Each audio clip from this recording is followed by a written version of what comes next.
ಪ್ರಿಯರೇ, ದಿನದ ಬದುಕಿಗೊಂದು ಕ್ರಿಸ್ತನ ಈ ದನಿ ನಮ್ಮೆಲ್ಲರಿಗೂ ಪ್ರೇರಣೆ ಆಗಲಿ. ಪೂಜಾ ವಿಧಿಯ ಸಾಧಾರಣ ಕಾಲದ 26ನೇ ವಾರ, ಅಕ್ಟೋಬರ್ 2, 2025 ಗುರುವಾರ.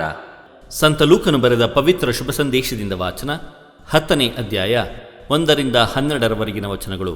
ಆ ಕಾಲದಲ್ಲಿ ಯೇಸು ಇನ್ನೂ 72 ಮಂದಿಯನ್ನು ನೇಮಿಸಿ ಅವರನ್ನು ಇಬ್ಬಿಬ್ಬರನ್ನಾಗಿ ತಾವೇ ಹೋಗಲಿದ್ದ ಊರುಗಳಿಗೂ ಸ್ಥಳಗಳಿಗೂ ಮುಂದಾಗಿ ಕಳುಹಿಸುವಾಗ ಅವರಿಗೆ ಹೇಳಿದ್ದೇನೆಂದರೆ, ಬೆಳೆಯೇನೋ ಹೇರಳವಾಗಿದೆ, ಕೊಯ್ಲುಗಾರರೋ ವಿರಳ. ಆದುದರಿಂದ ಕೊಯ್ಲಿಗೆ ಆಳುಗಳನ್ನು ಕಳುಹಿಸುವಂತೆ ಬೆಳೆಯ ಯಜಮಾನನನ್ನು ಬೇಡಿಕೊಳ್ಳಿ. ಹೋಗಿರಿ, ತೋಳಗಳ ನಡುವೆ ಕುರಿಮರಿಗಳನ್ನು ಬಿಟ್ಟಂತೆ ನಾನು ನಿಮ್ಮನ್ನು ಕಳುಹಿಸುತ್ತೇನೆ. ಹಣದ ಚೀಲವನ್ನಾಗಲಿ ಜೋಳಿಗೆಯನ್ನಾಗಲಿ ಪಾದರಕ್ಷೆಗಳನ್ನಾಗಲಿ ತೆಗೆದುಕೊಂಡು ಹೋಗದಿರಿ. ದಾರಿಯಲ್ಲಿ ಯಾರಿಗೂ ವಂದನೋಪಚಾರಗಳನ್ನು ಮಾಡಿಕೊಂಡಿರಬೇಡಿ. ನೀವು ಯಾವ ಮನೆಗೆ ಹೋದರೂ ಈ ಮನೆಗೆ ಶಾಂತಿ ಎಂದು ಆಶೀರ್ವಾದ ಮಾಡಿ. ಶಾಂತಿಪ್ರಿಯನು ಅಲ್ಲಿದ್ದರೆ ನಿಮ್ಮ ಆಶೀರ್ವಾದವು ಅವನ ಮೇಲೆ ನೆಲೆಸುವುದು, ಇಲ್ಲವಾದರೆ ಅದು ನಿಮಗೆ ಹಿಂದಿರುಗುವುದು.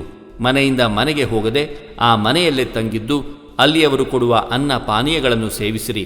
ದುಡಿಮೆಗಾರನು ಕೂಲಿಗೆ ಬಾಧ್ಯನು. ನೀವು ಯಾವ ಊರಿಗೆ ಹೋದರೂ ಜನರು ನಿಮ್ಮನ್ನು ಸ್ವಾಗತಿಸಿದಾಗ ಅವರು ಬಡಿಸಿದ್ದನ್ನು ಭುಜಿಸಿರಿ. ಅಲ್ಲಿರುವ ರೋಗಿಗಳನ್ನು ಗುಣಪಡಿಸಿರಿ. ದೇವರ ಸಾಮ್ರಾಜ್ಯ ನಿಮ್ಮನ್ನು ಸಮೀಪಿಸಿದೆ ಎಂದು ತಿಳಿಸಿರಿ. ಆದರೆ ನೀವು ಹೋಗುವ ಊರಿನ ಜನರು ನಿಮ್ಮನ್ನು ಸ್ವಾಗತಿಸದೆ ಹೋದರೆ ರಸ್ತೆಗಳಿಗೆ ಹೋಗಿ, ನಮ್ಮ ಪಾದಗಳಿಗೆ ಅಂಟಿರುವ ನಿಮ್ಮ ಊರಿನ ಧೂಳನ್ನು ಕೂಡ ನಿಮಗೆ ವಿರುದ್ಧವಾಗಿ ಒದರಿಬಿಡುತ್ತೇವೆ. ಆದರೂ ದೇವರ ಸಾಮ್ರಾಜ್ಯ ಸಮೀಪಿಸಿದೆ ಎಂಬುದನ್ನು ಮಾತ್ರ ನೀವು ಗಮನದಲ್ಲಿಡಿ ಎಂದು ತಿಳಿಸಿರಿ. ತೀರ್ಪಿನ ದಿನ ಈ ಊರಿನ ಗತಿ ಸೊದೋಮ್ ಊರಿನ ಗತಿಗಿಂತಲೂ ಕಠಿಣವಾಗಿರುವುದೆಂದು ನಾನು ನಿಮಗೆ ಹೇಳುತ್ತೇನೆ. ಪ್ರಭುವಿನ ಶುಭ ಸಂದೇಶ. ಕ್ರಿಸ್ತರೇ ನಿಮಗೆ ಸ್ತುತಿ ಸಲ್ಲಲಿ. ಚಿಂತನೆ: ಬೆಳೆಯೇನೋ ಹೇರಳವಾಗಿದೆ, ಕೊಯ್ಲುಗಾರರು ವಿರಳ. ಪ್ರಭು ಯೇಸು ಕ್ರಿಸ್ತರಲ್ಲಿ ಆತ್ಮೀಯರೇ, ಬೆಳೆಯೇನೋ ಹೇರಳವಾಗಿದೆ, ಕೊಯ್ಲುಗಾರರು ವಿರಳ ಎಂದು ನುಡಿಯುವುದರ ಮೂಲಕ ಯೇಸು ತಮ್ಮ ಜನರ ಸೇವೆಗೆ ನಮ್ಮನ್ನು ಕರೆಯುತ್ತಿದ್ದಾರೆ. ಯೇಸು 12 ಮಂದಿ ಪ್ರೇಷಿತರನ್ನು ಆಯ್ಕೆ ಮಾಡಿಕೊಂಡರು. ಆದರೆ ಅನೇಕ ಹಿಂಬಾಲಕರು, ಶಿಷ್ಯರು ಇದ್ದರು. ಈ ಹಿಂಬಾಲಕರಲ್ಲಿ ಯೇಸು 72 ಮಂದಿಯನ್ನು ಜನರ ಸೇವೆಗೆ ಆಯ್ಕೆ ಮಾಡಿಕೊಳ್ಳುತ್ತಾರೆ.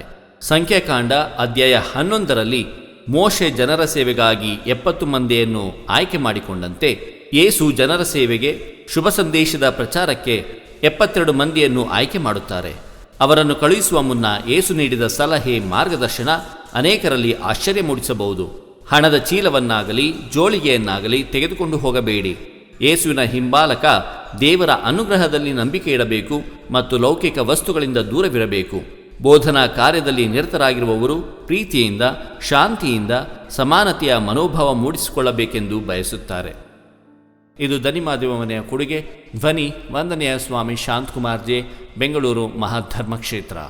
ಪ್ರಿಯರೇ, ಈ ಚಾನೆಲ್ ಅನ್ನು ಸಬ್ಸ್ಕ್ರೈಬ್ ಮಾಡಿ ಪ್ರತಿದಿನ ದೇವರ ವಾಕ್ಯವನ್ನು ಆಲಿಸುತ್ತಾ ಅದನ್ನು ಇತರರೊಂದಿಗೆ ಹಂಚಿಕೊಳ್ಳಲು ನಮಗೆ ನೆರವಾಗಿರಿ. ಧನ್ಯವಾದಗಳು.